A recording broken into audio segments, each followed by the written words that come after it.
Sepatutnya setakat tengok orang tak pakai tudung taklah menjadi satu, tak boleh hidup aku 3 hari dah semayang tak khusyuk, duk tengok orang bukan tak pakai tudung. Bukanlah isu sampai macam tu. Kita yang boleh bagi pandangan, boleh bagi pandangan pada dia. Dan kita kena bedakan hal-hal personal yang seperti ini, tutup aurat yang membabitkan tudung. Kita boleh nasihati dia, tapi dia bukan isu negara. Saya tuan-tuan nak kena, bukan isu negara, ia isu peribadi. Nak minta nasihat. Kenapa tak pakai tudung? Dia beza di kalangan fuqaha antara aurat besar dan aurat kecil. Dan kita sebut juga beza hatta dalam tadi muka dan tapak tangan. Di dalam mazhab Abu Hanifah umpamanya, dia memberikan kelonggaran kepada kaki wanita, tapak kaki dia, kerana itu sukar bagi dia. Ibn Taimiyah rahimahullah, dia kata kalau wanita setiap kali semayang nak kena tutup kaki dia, sekarang tuan-tuan kata, alah senang pakai stokin.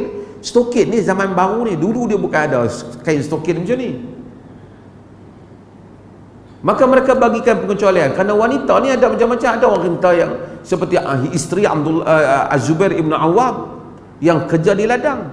Saya tak kata dia buka, maksud dia ada orang wanita kerja di ladang, mungkin di ladang kurma kering, tapi dulu wanita ada yang kerja di bendang, masuk ke sawah, masuk ke dalam air. Maka fiqh yang lebih luas dalam masalah ni perlulah untuk dilihat. Dan kita mesti ada, kita mungkin boleh tegur kekurangan dan aurat itu, tapi dia tidak boleh dijadikan, aku tengok dia terdedah lah, tak pakai langsung. Ini salah satu kekurangan. Tapi kadang-kadang ada orang, dia ada kurang belah tu, dia ada lebih belah lain, dia sedekah lebih, dia baik. Kita imbangi hal itu. Kerana itu dosa peribadi dia yang boleh kita maklumkan pada dia. Tak payah jadi isu ceramah, tunjuk perempuan tak pakai tutup aurat. Kerana ia bukan isu negara. Dulu ada orang jadikan ini isu negara.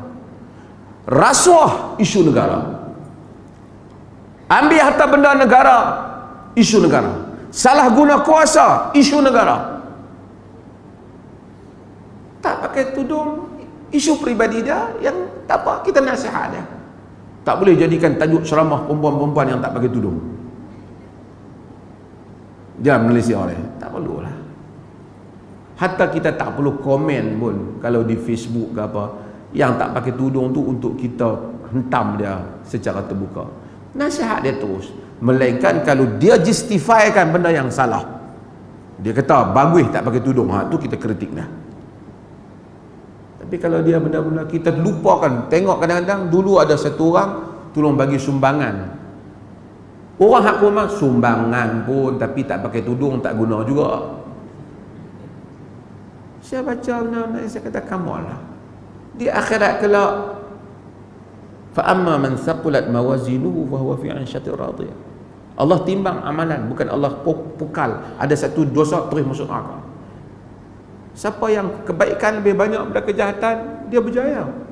Kita tak tahu salah tudung ke salah. Kita mungkin ada wanita tutup aurat, bagus, alhamdulillah, itu patut dilakukan. Tapi di sisi Tuhan tak tahu timbangan lagi. Mungkin aurat dia bagus, mengumpat dia pun bagus, maki hamun dia pun bagus, mungkin pakai macam-macam punya hebat, tibai duit orang pun bagus. Saya baru ada orang cerita, tu orang punya hebat, sunnah punya hebat, hentam duit kawan beratus ribu. Semayang, pakai qaul hak syadid tak kira, tak dan nak duduk kita bergedik jari dah. Tapi sebab tu hadis-hadis Nabi macam tadi, apa nama, Nuaiman yang kita baca, Nuaiman bin Amr Al-Ansari, Nabi orang maki dah, la tal'anu, jangan kamu laknat dia, yuhibbullah wa rasul, sayang Allah dan Rasul, tapi minum arak. Minum arak salah, Nabi pun hukum dah, tapi nak bubuh dalam neraka nanti dulu. Bila kita baca hadis-hadis Nabi, kita jadi seorang yang seimbang dan adil. Kita kritik kesalahan orang, kesalahan tu kita kritik. secara ilmiah, tapi kita tak hukum dia ahli syurga ataupun neraka. Kita apa yang awak buat tu di sisi dalil salah. Sebab tu sebahagian orang tak faham, oh hampa kata kami buat ni tak dalam dalil semua, buat Nabi tak buat, habis kami masuk neraka. Orang habaq Nabi tak buat, yang hang sendiri pergi habaq masuk neraka tu buat apa? Kita tak habaq masuk neraka, neraka bukan urusan kita. Habis tu dah bid'ah masuk neraka, minum arak masuk neraka, tak tutup aurat masuk neraka pada umumnya. Tapi neraka bukan bab tu saja.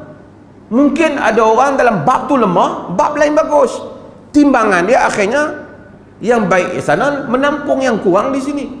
Ibnu Taimiyah rahimahullahu taala dengan adilnya dia menyebut bahawasanya ada orang mungkin ahli bid'ah pada beberapa tempat, tetapi wali Allah pada bahagian yang lain.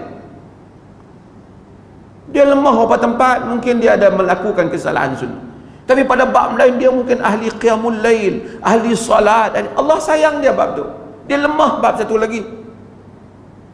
Dan kita pun selalu ingin orang lain perfect pada mata kita. Kita sendiri tak perfect pada diri kita. Kita jarang ingin memaafkan orang kesalahan orang lain, tapi kita mau kesalahan kita dimaafkan. Yalah, aku mesti ada kelemahan kalau kena kat kita. Kalau kena kat orang, kita nampak satu tu dulu orang kita, tapi sekarang ni dah mula seimbang pahaman Islam kita. Semua kau tu buat dia tak nampak, dia nampak tak guna, minum diri, segala hak baik itu semua tak kena, dia nampak. Muhibbuddin Al-Khatib dia menyebut dalam Muqaddimah Al-Awasim min Al-Qawasim, dia menyatakan bahawasanya al-insanul insan yatabadaru ilaihi ma yatabadaru al-insan. Manusia insan itu insan, berlaku kepadanya apa yang berlaku pada insan. Boleh jadi seorang insan itu dipenuhi kehidupannya dengan segala yang as-salahi wal khair, segala kebaikan, segala kesolehan dan kebaikan. Hadza la yamna an yatabadara ilaihi ahyanan ba'dul hafawat, kata dia. Ini tidak menghalang untuk kadang-kadang berlakunya beberapa kegeliciran. Tengok apa rupanya dia ni, tang ni tak elok perangai dia. Tapi kata dia, kalaulah kehidupan dia dipenuhi dengan seluruh kebaikan, kita kiralah dia min ahlil khairi was salah, daripada ahli kebaikan dan saleh. Janganlah kerana beberapa kesilapan yang kecil itu yang dibandingkan pada kebaikan hidup dia yang besar tu, yang tu yang kita tonjolkan, kita nafikan kelebihan dia tu. Jangan, dia kata. Satu lagi manusia ialah golongan yang hidupnya dipenuhi oleh dengan asyarru wal fasad, kejahatan dan fasad. Kata dia, ini tidaklah juga apabila dipenuhi dengan kejahatan dan fasad, fana'tabiruhu min ahlil syarri wal fasad, maka kita nilai dia sebagai ahli jahat dan fasad. Tapi ini taklah bererti menghalang untuk kadang-kadang dia buat baik. Dia mencuri, dia rasuah, dia buat, dia kejam. Satu hari dia bagi 5 ekor lembu untuk korban di masjid. Baguslah lembu tu, tapi kita tak boleh jadikan seluruh jenayah dia tu, kezaliman dan kejahatan dia dipadamkan hanya kerana 5 ekor lembu tu. Kata dia, contoh lembu tu saya yang buatlah, dia tak buatlah contoh lembu tu. Dia kata jangan hanya kerana beberapa kebaikan yang berlaku secara bukan secara kebetulan dalam hidup dia ataupun secara pinggiran dalam hidup dia, kita angkat yang itu, kita rendahkan kejahatan tu. Sebab ada orang, kalau ada orang soleh, orang baik, buat sikit kesalahan, yang tu dia bubuh banyak-banyak jadikan tajuk cerita. Ada kaki tak elok apa semua, pilah buat beberapa kebaikan bagi, yang tu dia angkat dan dia padamkan segala kejahatan. Baguslah kalau dia padamkan kejahatan tu, kejahatan peribadi. Tapi kalau dia padamkan segala salah guna kuasa dan seumpamanya, rasuah dan seumpamanya, hanya kerana beberapa benda kebaikan itu adalah perhitungan yang silap. Macam itulah juga keseluruhan dalam amalan-amalan yang dalam hal-hal yang seperti ini.